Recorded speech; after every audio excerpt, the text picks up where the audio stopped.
While we try to be as helpful as possible, this podcast should not be considered as professional or financial advice. It contains general information only, and you should seek out professional advice for your own personal circumstances before making any financial decisions. Welcome back, guys. I'm Julia. I'm Nick. And I'm Matt. And this is the Enthusiast Lab.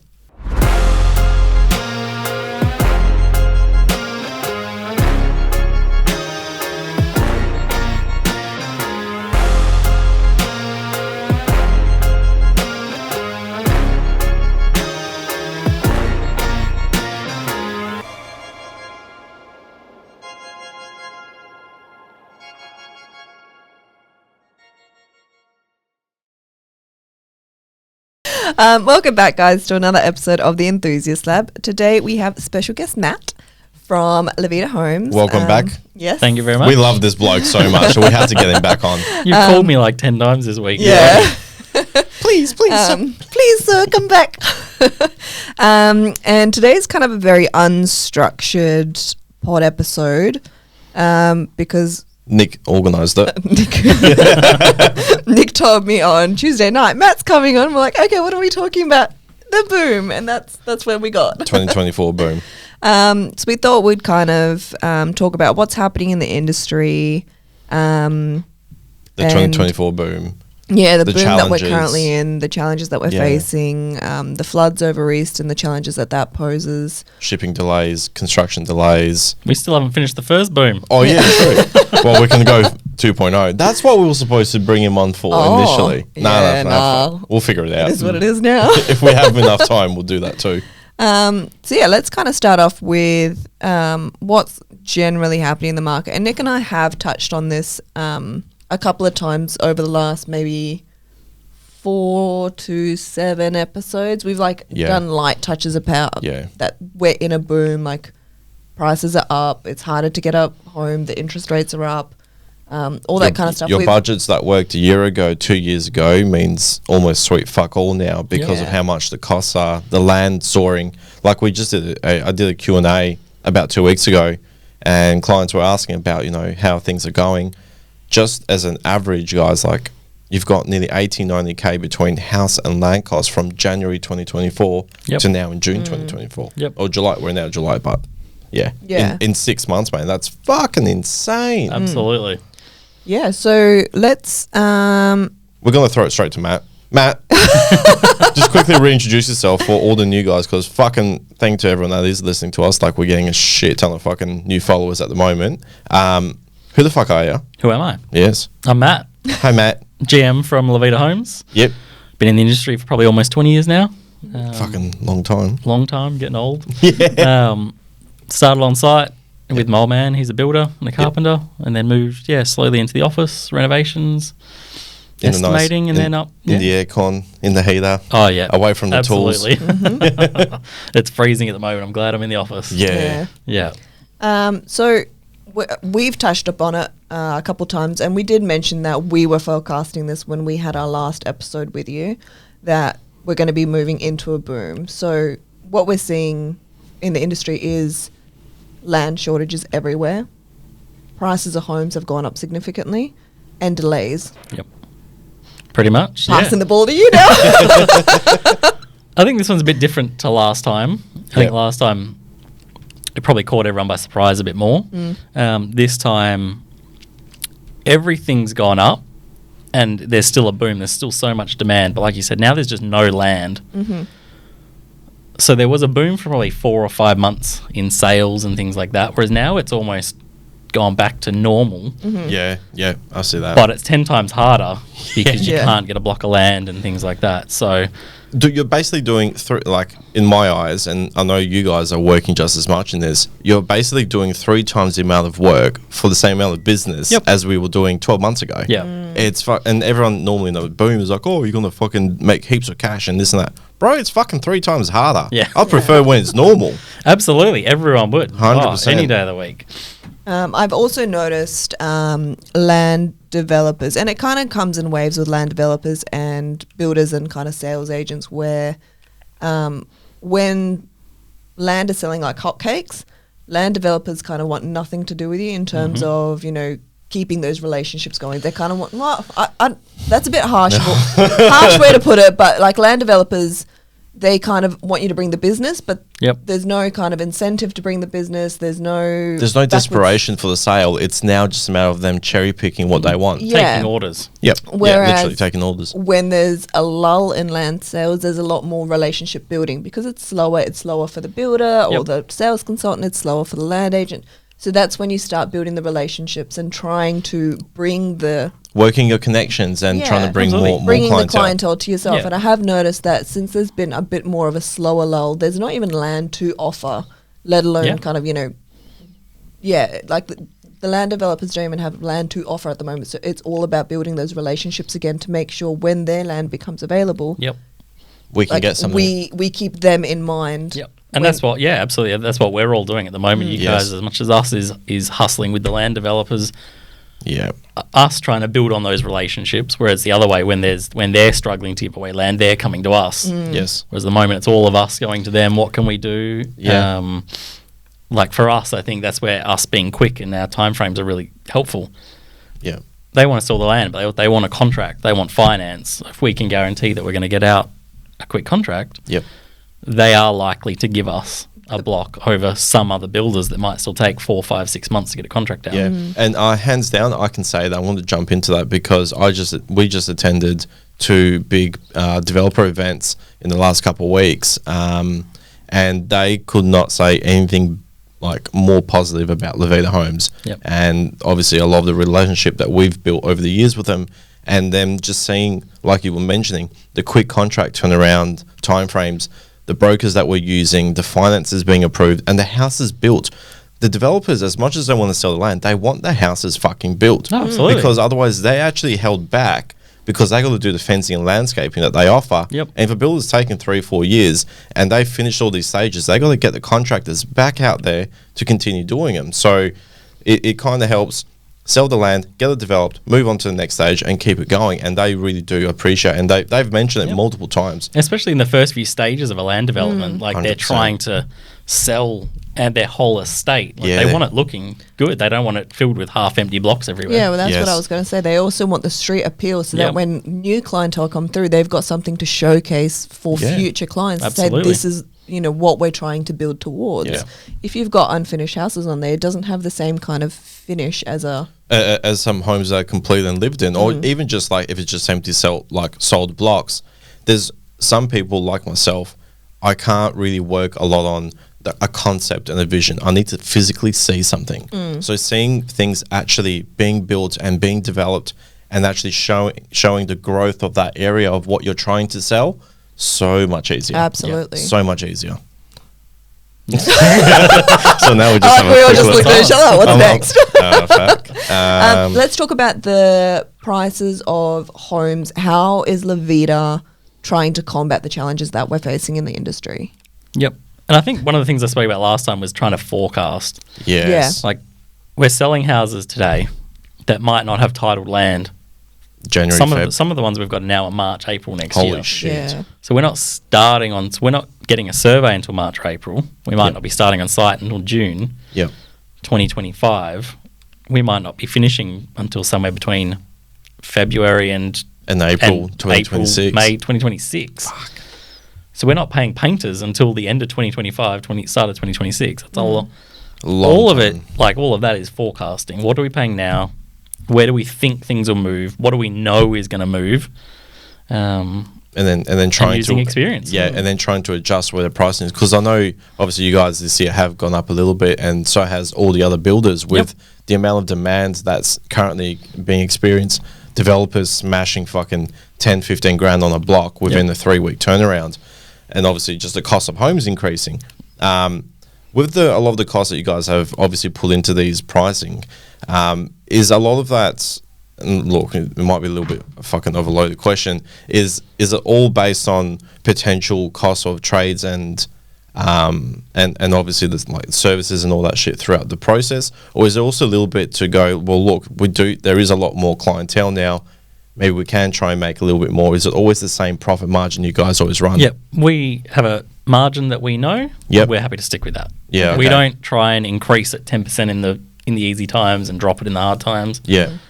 We just want to stay consistent, offer a good service, and focus on what we think it's going to cost. Yeah, sweet. How do you guys go about forecasting so far in the future? Because Vida's a company that doesn't like passing on price increases. It's something that really makes you appealing to us as sales consultants. Yeah, attracting us. Yeah. You know, having to work with a builder that does pass on price increases, those are really difficult conversations to have. Yep. And track record with you guys is, oh, we fucked up somewhere. You know what? We'll cop it on the chin. Yep. Or, you know, we've all come to the party and we've made a solution. Yep. How do you forecast so far, almost 2 years into the future, on pricing? Where's your crystal ball at? We've got a dartboard. Just throw it. It's hard work. It's experience. Not just myself. We've got obviously a big team. Myself, our ops manager, group construction manager, and a couple of the other guys in there. Yeah, the estimating, the draftsman, like everyone. Hey? Most of the sort of leadership team's been doing it for a minimum of 10 to 15 years, if not 20 plus. So we've seen what happens in booms. We've generally seen where the peaks are and where the troughs are. So even like in the middle of the first boom, bricks went up to $3 for a face block. Yeah. They dropped to probably, the lowest might have gone to maybe $1.90. They dropped over $1, and now they're starting to go up again. Mm-hmm. We could see at the start of when we started, probably November, it started getting really November busy again. 23, yeah. We're like, oh, this is going to change. So pretty much straight away we look at it and go, okay, things are going to change here. They're going to go up. Just do what we can. Yeah. Use our experience just and not, let's start. Yeah. It's hard because you don't want to go too early because we'll just be too expensive. Yes. And no one will come with us. But if we leave it too late, we're not going to make any money. Yeah. And you don't want to end up like obviously many of the other builders. So Yeah, they've gone under. Yeah, and then you just look at other factors. So we work with our suppliers. We've got really good relationships. One of our window manufacturers came to us a month ago and said that they're going to have an increase. Mm-hmm. And they said it was going to be in about 3 months. Okay. We went back and forwards a bit, and in the end we pushed it out to 4 or 5 months. Yeah, perfect. So that it didn't affect anything we'd already sold. Yep. For that particular one, it's really just Moving forward. any new sales. Yeah. And it's just, we work with the team. If we can pay more, we will. If there's other solutions, we look at those as well. Yeah. Well, that's actually an interesting one that you mentioned, because I remember seeing it into when you guys passed on some of the price increases for the base price.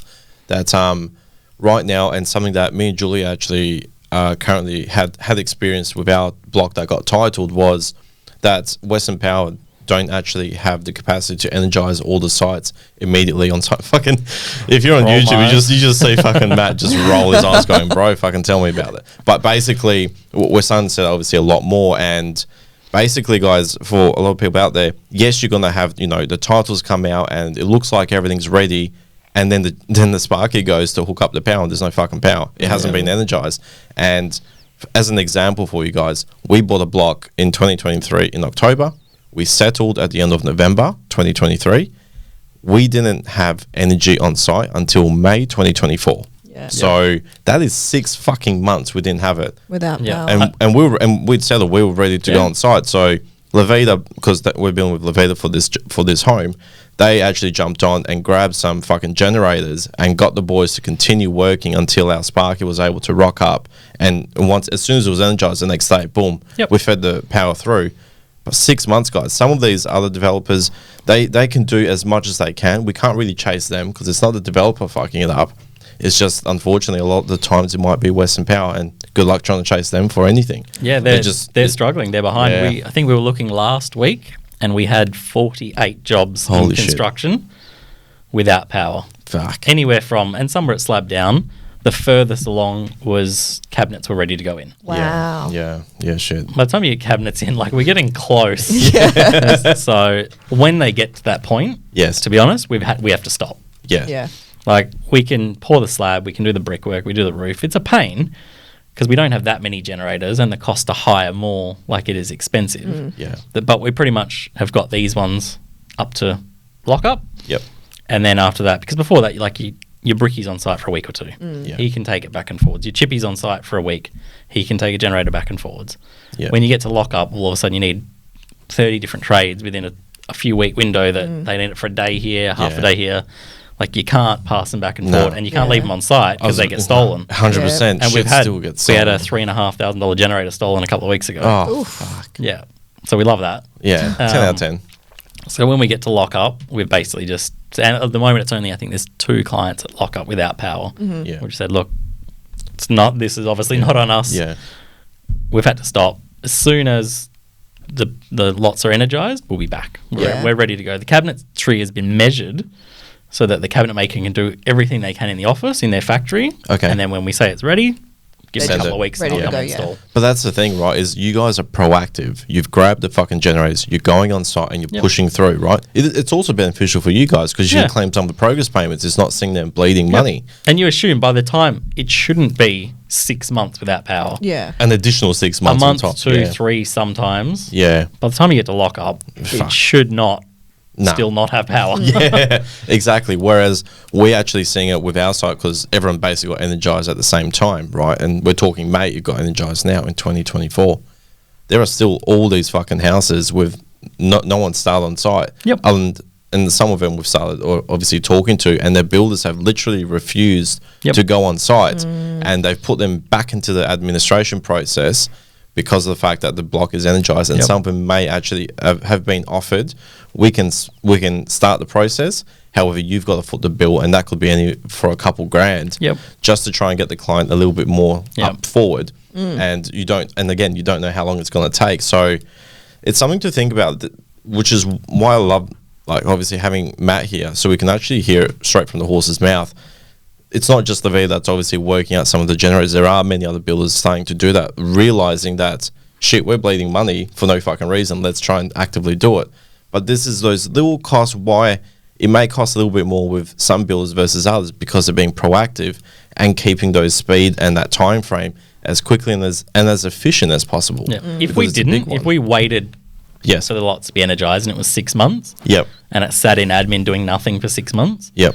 as a builder, you would have to pass Yeah. on a price increase. Yeah. Yeah. Yeah. Because you're now back at the start. Everything in that first few months of construction has probably gone up. Yes. So you're either passing on a price increase or you're not, but you're taking a big hit in margin. Yeah. Yeah. And So we've decided that it's more beneficial for all of us to get going, Yep. because it's highly unlikely that many will have to stop. Yep. So let's just build Yeah. them. Let's Yeah. get out Just there. that Let's little do bit of it. a kick, just going, Yep. off you go, Yep. and just help them out. Yeah. Because it's just, and that's the thing is, like, some of the cheaper builders will probably do that. They don't care if it takes a 3-year build. And clients have this ideology that, oh, you'll be fine. I don't care if I'm staying at my parents' place. I'll stay here another 3 years. Yeah, but when this shit happens, like you mentioned, there may be other potential price increase costs Yep. getting passed on to you, because if you read your contract, you as the owner of the site are liable to have water, power, all of those items on there. So even though it's a Western Power fault, it still falls under you as your responsibility. So therefore, the builder does have that right to pass that on, because they are absorbing these costs. And like Matt mentioned, there's only so much fucking margin with these homes, and if they want to, they will start passing it on to you. So that is a risk you're going to start to see, and you're going to see this a lot more. I think the problem's only going to get worse. It's gonna Western get Power worse. are struggling. They're so far behind with contractors. Yeah. A couple of years ago, we had like a wave of water issues. Yes. And we're having water tanks on a bunch of sites. Yeah, I remember Oh, That I that. remember seems that. to have gotten better. Yeah. Okay.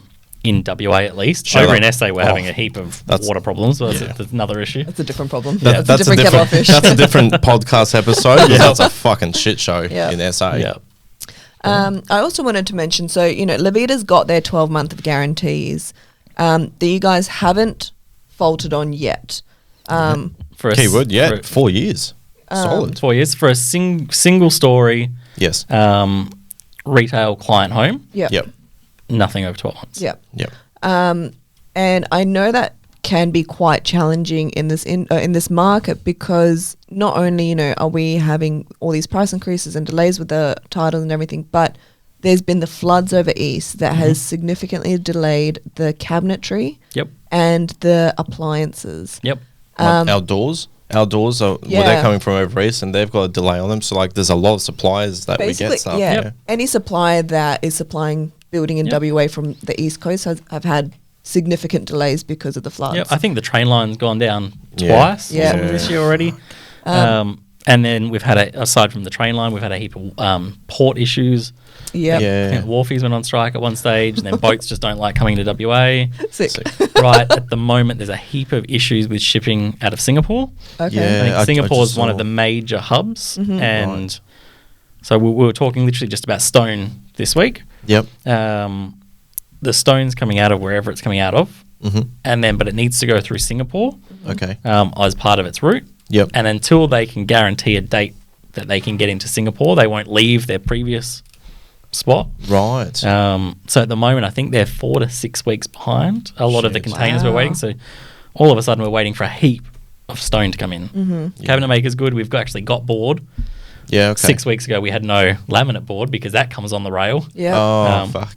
That's been sorted, and now all of a sudden it's stone. So we're either looking at reselections, Yep. and most of the time there's a like for like replacement. Yeah. That Most stone companies have very similar products. yeah, and most clients are more than happy to switch out. Yep. Yep.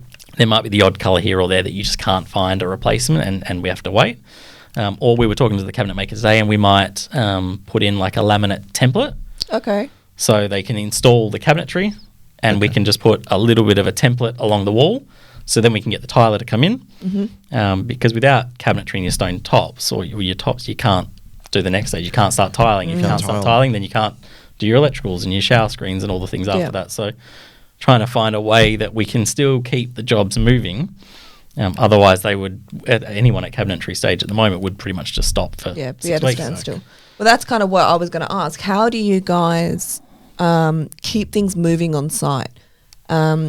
We do our construction run every Tuesday, and we've seen that, the supervisors, when there is the delay while we're waiting for the cabinets to arrive or whatever item to come because there's a delay for that item, they're doing something else. Your insulation goes in sooner than it would normally do, or your garage slab is poured, or your paving's done. Like almost anything else is done other than the one item we're waiting for, to try and continue things moving on site. Because if it does go in a complete standstill, then you do risk blowing out that 12-month delay. Well, Yeah, I mean, you guys have been building them pretty quickly. I think at the moment our average is about 9 to 10. Yeah. So there's Yep. 2 months up our Leeway. sleeve there, but we don't want to use it. Yep. Like, the quicker we can finish, the better for the client. Yes. We know at the moment the rental market's so hard, everyone's trying to get out.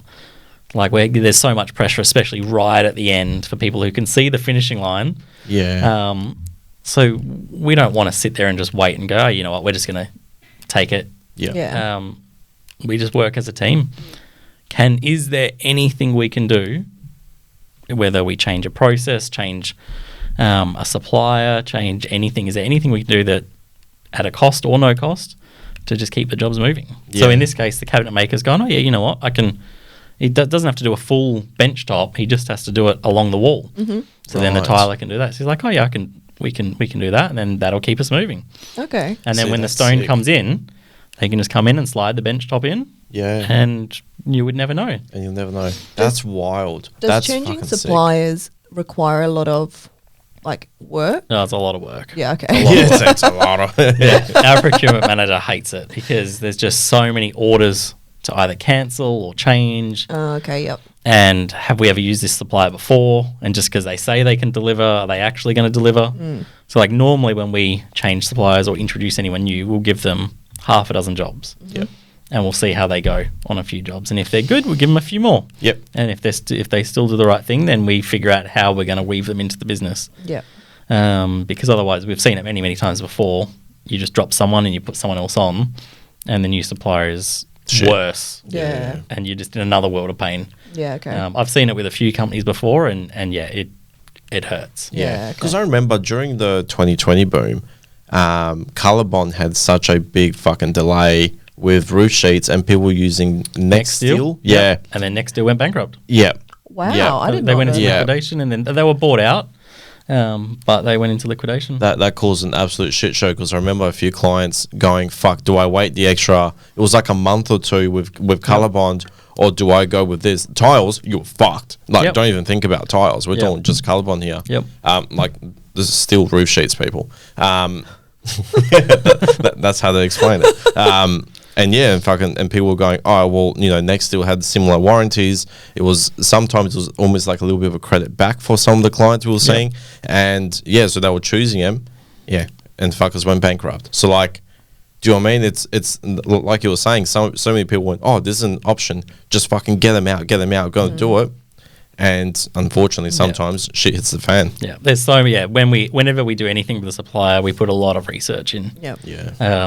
Have we worked with them before? Have they worked with any other decent sized builders before? Figure out do we trust them or how do we weave them in? Yeah, because you can't just jump and go, oh yeah, I'm going to grab this supplier. Like No. you guys don't. You're not building like we have some other builders like Progen, like 40, 50 homes a year.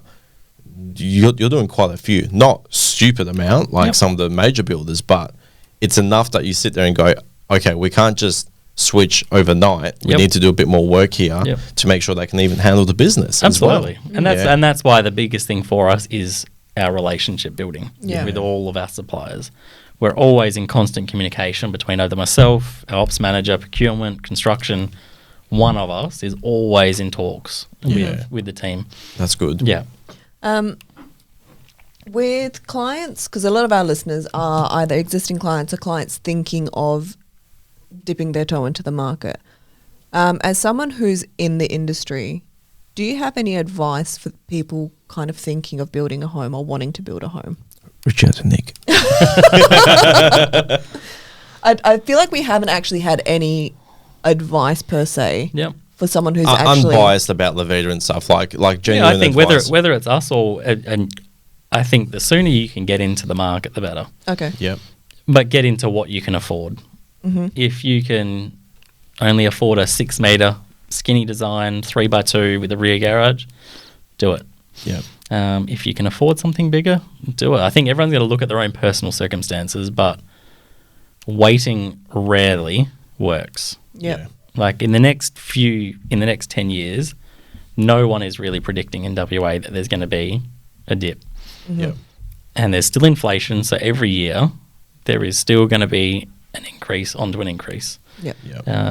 So I would just, get in when you can into what you can afford. Yeah. Whether if it's a rundown 4x2 on an old block somewhere and you spend a couple of years doing it up, or if it's fine as it is and you can rent it out or you want to live in it, just, I think, get into the market. Yeah. Something's better than nothing. Well, and Pretty that's the much. thing. It's at the end of the day, it's time in the market rather than timing the market. Yeah. Because with property, over time, it always builds value.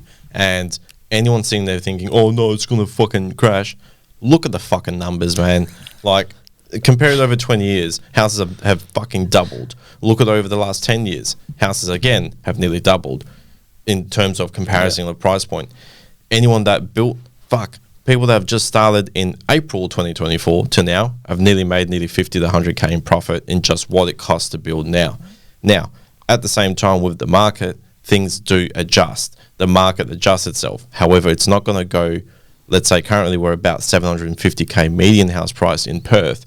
It's not going to go to 500K. No. And people's budgets, I want to add on to that, is people's budgets need to adjust for the expectation of what they can do. The 600,000, for example, is a very common we're getting at the moment with a lot of people. That's what they can afford with the interest rates and all the shit, right? However, what you could have done 2 years ago with a 600,000, a 4x2, some quad garages, fucking gangster. Now you're barely getting a 3x2 on the outer suburbs of Perth, and people are just not wanting to accept that as a reality. Or I really want this area that land's costing 300K. Bro, you can't build a fucking decent house for 300K No. while adding inclusions, while adding site works. Physically, you cannot do it. And the ones that do are the ones that are 40 to 50K cheaper, and you run very big risks. There are red flags. Most of the builders are paying very similar rates, I would assume. Like, generally. You might not be as, getting some of the rates maybe as cheap as a builder that's, twice the amount of volume as you, but it's not a, let's say, for example, one unit is $2.50. It's not like they're getting it for $1. No, they might get it for $2.20, but you're still paying the majority of the same cost. Yep. So the ones that are underquoting, and we're starting to see it on a lot of the social media pages as well, it's almost like it's a fucking repeat of 2020. Price increase. 100%. Delays 9 to 12 months in administration, another 2 years in construction. We're seeing people, they're formally approved, they're settled, literally about to go and fucking slab down. Boom, that's when they hit you. I saw that one last night. Yeah. There's a few. If you look up over the last 4 months, there's about 24 of them now. And multiple builders. So there's a few that are doing them constantly. Yep. But people, a lot of them are doing a lot more research. Do more fucking research because if it's you out. feel like you've done research, do more research. Do more research because it is there. And this is where, it comes back into the expectations. You got to buy within your means. Obviously, you got to look at your circumstances. However, something I wanted to explain to people is, let's use the 600,000. If you can get into something, do it. Not because I don't give a fuck. If I can eat my words tomorrow and houses go cheaper, it only benefits me as a business because I can help so many people that currently can't afford homes. The reality is it's not going to do it. It's only going to continue to increase. There are dips where it's going to maybe the house might have been 600, then it'll be 590, and then it'll be 650 within the next 12 to 18 You're not months. don't get into the market expecting that in 12 months you're going to have 100k equity. 100%. It's not always going to happen. No. In that next year, it might take that little dip. Yep. But you give it 3 years, 5 years, 10 years. You're making some It's sort of coin. only going one way. Yep. And you're investing that money into yourself. Yeah. A lot of these people are renting. Rental's fucked. So many people are selling, and a lot of the other ones want their own. They want to move in because they need properties. Yep. And it comes back to that whole we did a whole episode on all that situation. But that rental, you're now pulling that money back into yourself. You're reinvesting that money into your own home, and then the property on its own with the market and the infrastructure wherever you go when you're building, builds fucking value. So now you've got more coin, and that's. But again, you cannot time the market. You got to be in the market and allow the time to grow along with the growth of your home and your situation. Yep. But I just thought to fucking add in because the whole 4x2. If we can, we'll do it. But if you can't, you can't. Yeah, do a 3x2. If you need to take out your aircon, put it in afterwards. Yeah. I know when we built our first home, we had laminate bench tops. Yep. Even in the kitchen, we had no aircon. We had evaporative aircon. So basically, no aircon. Basically, we pulled all of that. We did all of our own flooring. Yep. These days, you rarely see any of that. Yeah. I think the expectation is, because there's just so many offers, is that you need flooring, you need stone, you need aircon. Yeah. You don't need any of it. No. If it helps you get in, take it out. Yeah. Or just adjust your expectation. Go for a smaller design with more inclusions to help yourself. Whichever way it works. We painted our first home. Yeah, it took us 7 years. We had to paint. I don't know if I'd recommend that one. I wouldn't recommend it, but if you got it, if it helps, we laid our own flooring. Yeah. Yeah. All of those sorts of things. One thing, hands down, no matter who it is, if you're dealing with us, I will put a fucking aircon in that house because fuck that. You're in WA. When it's hot, it's fucking hot. When it's cold, it's fucking cold. It's either 0 to 100. There's no in between. I grew up with a ceiling fan. You'll be right. Yeah, I did one summer. I did a ceiling fan, and it did fuck all for me. So no aircon. Thank you very much. We did one summer without an aircon. Literally that February, and he's like, aircon. yeah, literally. Especially with our 2 pups and all that as well. Yeah. But coming back to this whole with the expectation, I think it's going to take time for people to realize it, but the ones that are definitely doing a lot more research and being switched on, you can actually notice it because you got to be realistic. And with I like using the 600 because it's a very easy number to work around with what's going on.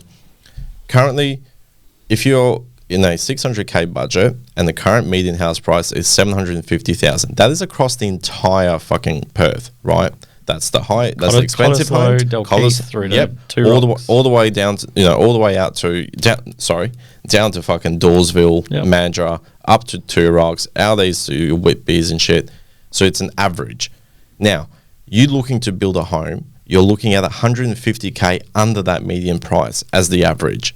So you got to understand that you're not going to get everything. You're not in that same price point as an average. Now, if you compare this to 4 years ago, the median house price was about 500k. So with this current same mentality that a lot of people are coming in with, that means that you would technically be looking for a home worth 350,000 and trying to do it. and there wasn't many options available. So either the budget needs to increase to accommodate what your expectations are, adjust to a longer distance driving in areas where there are land available at a cheaper price to get you into the market, or just going to have to keep fucking renting and be in the same loop. That's your three fucking options. Yeah. Established is not any easier. Oh, no. It is, but there are some real golden eggs, so very far and few between. And it comes down to the whole market. You're getting hit by first home buyers, downsizers. You've got international migration smashing Perth at the moment. You've got national migration from people overseas. You've got investors, because Perth is a fucking fire sale, two for the price of one. All these people against a very low stock of availability of land and properties and a very high demand. So what people thought the rates were going to decrease the buyers, it went the complete fucking opposite. Yep. But people's budgets have changed. Yep. And that's what we're seeing is, unfortunately, people that were earning 40 to 50K a year can no longer afford a home. Yeah. But people that are in a FIFO job or in higher paid salaries of 80 to 90K each and higher, they're the ones that are coming in and they've saved a bit more money. They've seen what's going on. Yep. And those are the ones that we're seeing a lot more of, that type of clientele. Yeah. Definitely realigning expectation with, where you're buying. Yeah.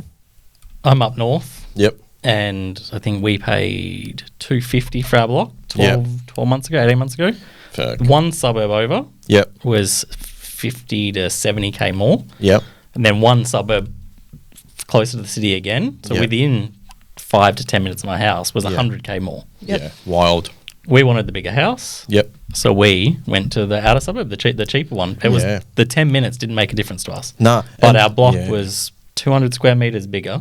Oh, perfect. And cheaper. So Well, that's a that fucking helped win. us make our decision. 100%. What's your priority?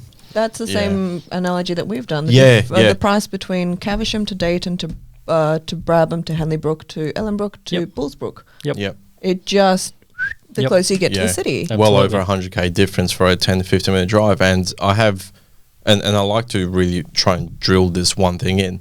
If it means you have to wake up that 10 to 15 minutes earlier for you to have your own home, especially for your first, if you're just getting into it, you gotta make the sacrifice. We all want to fucking live right where we want to, but the reality is sometimes you just can't do it for your first. So harden the fuck up, figure out what needs to be done, and do those sacrifices to help you.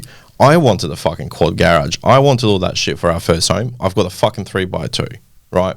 And With a garage that fits one car. with a garage that fits one car for the FJ. So do you know what I mean? It's now, 8 years later, we're now building our 6-car garage and all the shit that we want. However, Also, that first property... you lied to me. It's a 6-car. It's not a quad. You told me it was a quad. I looked at it. That's Son. bigger than a quad. It's like, no, it's a quad. I want a 6, but it's a quad. It's a 6-car Yeah, garage. fuck off it is.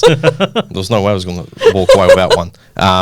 But the thing is 8 years later, we've loved on our home. We've used it for what it is. We've utilized some of that equity to now build the next home. And it's not the whole, if I can do it, anyone can do it. It is just simply do the fucking math, guys. If you want a property, find a possibility to get something. It is only going to help you in the long run. If you sell that home within 5 years, shit hits the fan and you don't want to fucking have it anymore, you break even, you still have well made over 100K minimum, comparing yourself as if you're renting for those same 5 years. Because for you to lose on money, you have to drop below that, because you're still paying that money somewhere. You're paying rent to someone. So if you're not paying into rent, you're paying into your mortgage. So if you can break even, you're still fucking doing yourself well. But at least you can say, I've fucking done the best I can, and that's what it is. But yeah, it's so hard, and you try and tell some people, and sometimes they just don't want to listen. It's like the whole mentality of 20% deposits that you need before you can commit to something. It's like, bro, there are other ways around it. It may not be ideal, but if it gets you in, like how many people we built, 4-6-car garages with a 3K deposit. Yep. Oh, it's fucking shit, high interest rate. Yeah, but guess what? They got the house, built some equity. And within 3 to 6 months of those ones, Refinance. Yep, refinance. Got a much lower rate. And you still haven't started yet. Yep, 100%. They refinanced. They made cash, pulled cash out to pay their car loans and to do other shit. They got a lower repayment than what they were on originally with the more money that they had. And fucking it's a win-win. Whereas the other people sitting there waiting to save that little bit more hasn't helped. Yeah. They're still sitting in the same situation or paying more than they would have if they had just committed. Yep. But it's not, at the same time, it's not a driving force to sit there and go, everyone, go, buy. Now's the right time. There's no perfect time. Work on this situation. There's some people we're dealing with, they're still 12 months away, man. Yeah, Do you know what I there mean? will be. And there fucking will be. However, you got to take that initial step, which is the hardest bit, in my opinion, to have that fucking conversation going, Nick, what the fuck do I need to do? How do I get here? Yeah. Bro, this is what you need to do.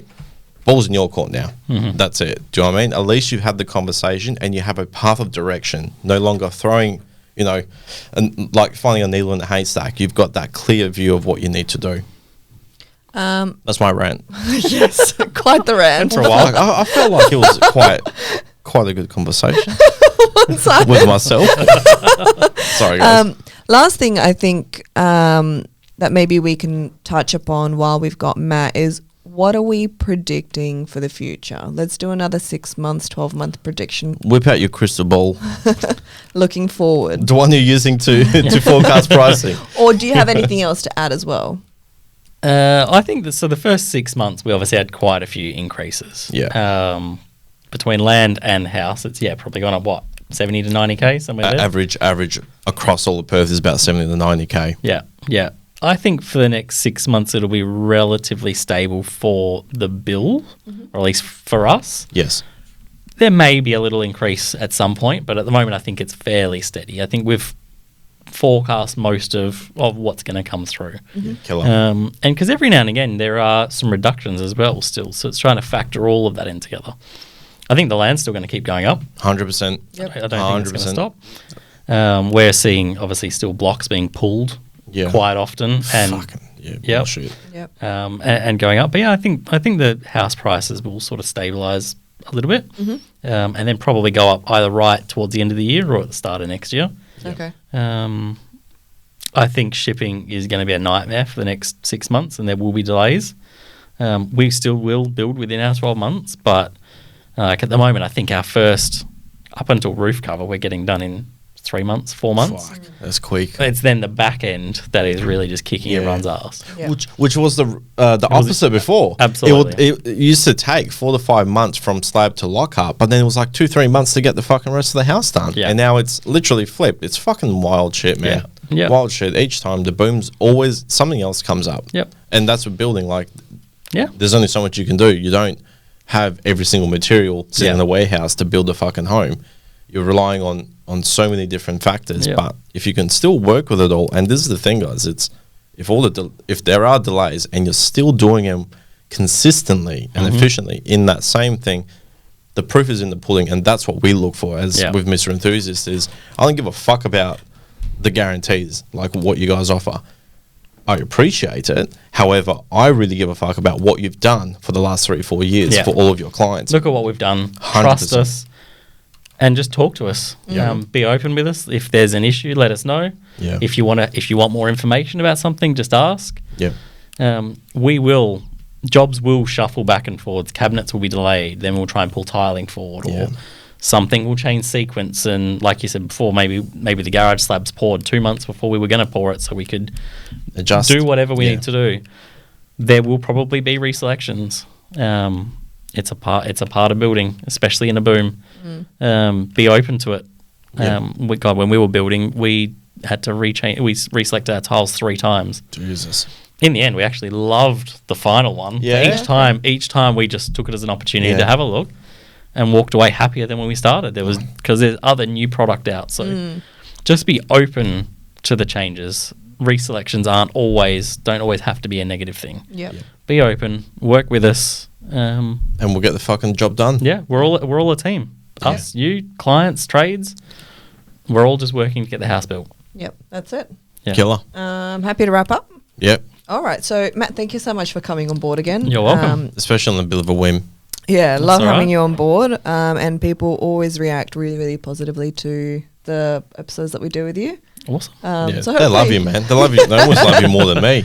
Fucking bullshit. Hopefully the unstructured concept has worked. The unstructured Yeah, rant. it was good. We'll listen back to this if it's terrible. We're still posting it. It is Yep. what it is. We're the one take wonders. Here over we here. are. Yep. Let's plug. You can find La Vida on Instagram, Facebook, TikTok, Yep. website, Google, That's it. YouTube? LinkedIn? No. No LinkedIn? YouTube. No, No LinkedIn. YouTube?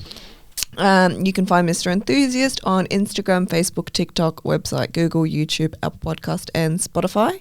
Yep. If you guys could leave a rating or a review, that would be amazing. Subscribe. Remember to hit the subscribe button. If you have any questions for Matt in the future, send them through. I forgot to pull Just up the email me. last ones, or email Matt. I'll put your email down in the Just harass the fuck out of in them. what the you show do. notes. Facts. Facts. That's what I'm here for. And we hope you like this episode. And just remember, guys. We're not here. To fuck spiders. Fuck oath. Bye. See ya.